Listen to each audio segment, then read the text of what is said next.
Food for Thought Volume 5. This is getting serious. Pastor Paul Enokye is not giving up anytime soon. So with the rest clergymen. I know before, none of them show more concern when it comes to politics because they said, oh, you are a pastor, you have to focus on your ministry, politics, leave politics for politicians. But the Muslim cleric are fully partisans when it comes to election. That's why they're dominating and ruling and do whatever they want. But they want to talk much. I want you guys to watch this video with us. We'll be right back to do some explanation if needed. If not, we'll see you on our next video. There are people wondering why the church or church leaders should be bothered about governance or politics. That is very absurd, very ridiculous. It is as ridiculous as asking why a person should be interested in the sanity of the pilot that is to fly him in an aircraft. Or why a person should be concerned about the expertise of the surgeon that is to perform a major operation on him. Or why a person should be worried about the health and hygienic status of the caterer that serves him food. Please understand this.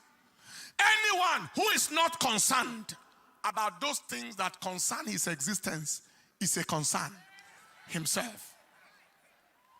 The silence of good people is more wicked than the actions of bad people. Evil thrives when good people are silent, and most times silence is taken to mean consent. No one is permitted to keep silent when their destiny is being decided. You don't keep quiet or silent when your destiny or your welfare is being decided. To keep quiet when your destiny is being decided, like in a political setting, is to end with an outcome that may not be desirable.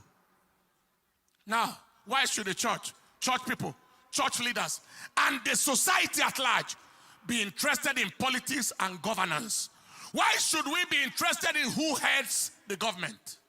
First, government makes policies, and policies affect the society, and the church is part and parcel of society. So everyone in society, the church and her members inclusive, are at the receiving end of government policies. Second, government's failure places a high burden of care on the church as a religious and charity institution. For example, when people can't pay their children's school fees, house rent, etc., it is not the government they go to for help. It is the church they come to. When a person's loved ones get kidnapped, the church most times is their first point of call for prayer and emotional support. And someone says the church should not be interested.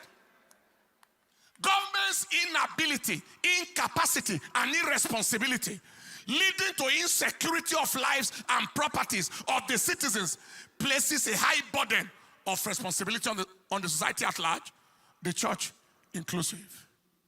Government's policies and actions, listen to this, that forbid religious freedom and facilitate religious persecution and intolerance, especially against Christians and the church, pose very great existential threat to the church. They are against the very life of the church, aimed at reducing or possibly eliminating the Christian population in Nigeria. And somebody say we shouldn't be interested. Many have rapidly forgotten what happened in 2015. There was the presidential candidate of the coalition with a track record that didn't appear favorable. His speeches and actions before then were contrary to religious freedom. Many were warned of what was coming, but it fell on deaf ears. The youth then campaigned, including civil societies and others. They claimed that insecurity will be handled, corruption will be handled, etc. What was the outcome?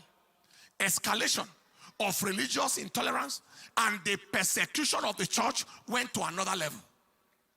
According to Stephanos Foundation, headquartered in Jos, between 2016 and 2021, over 5,878 people, mainly Christians, in Christian territories were killed by terrorists in terrorist attacks.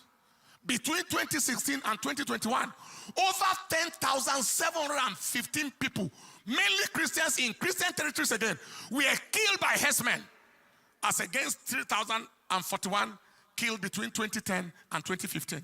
See the difference. Between 2016 and 2022, there were 11,362 recorded cases of kidnapped persons across the country. Many more are beyond record. This is against minimal, insignificant record of kidnapping before that time. Today, some people say church should not be bothered.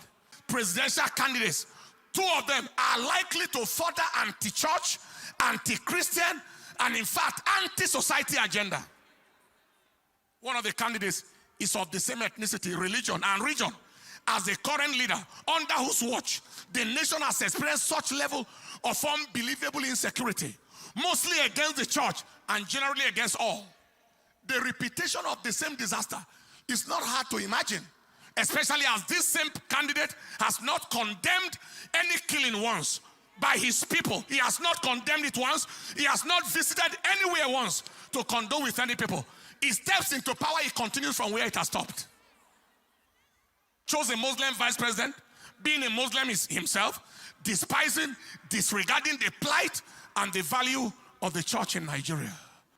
So for anyone to say that church should not be involved in governance and politics of the nation, he is either daft, deceived, dubious and fraudulent, demented, that is insane, or a demonic agent from hell who want the destruction of the church.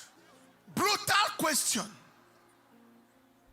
To what extent was he able to stop insecurity, to stop the massive killings, the massive persecutions, massive anti-religious agenda against Christianity? What extent? But I want you to notice that every time they gave him the opportunity to act as acting president, things rapidly changed. Things rapidly changed. But to what extent was he given that opportunity? So don't let anybody deceive you. Open your eyes. We shall not let history repeat in our nation. We shall not let history repeat in Nigeria. Wasn't that vice president, the current one, wasn't he good enough to come out as presidential candidate? Why was he denied? Why didn't it happen? Because a demonic agenda must still continue, which is being frustrated right now. Are you hearing what I'm saying? Because they deceive, people deceive themselves, and we deceive ourselves a lot. All you need to do to face the future is to think about the past. What has happened before? Let anybody deceive you. The frontline people, the arrowheads. I believe you have heard. Help me tell people, have you heard? God bless Nigeria. Stand up on your feet. All right, guys, we have come to the end of today's program. We thank you guys for watching this video to the very end. I want to hear you from the comment section. What is your thoughts about this video you just watched?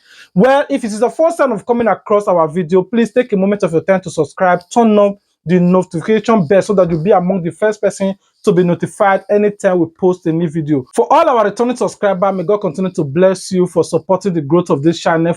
Please do not forget to comment. I want to know your location, where you are watching us from. If you are watching from Dubai, just say Dubai. If you are watching from UK, just say UK. Anything, just let me know where you are watching us from so that it will give me joy to know where our viewers are coming from. Until we meet again, stay tuned, Plan B TV. There's a lot more of videos coming on this platform.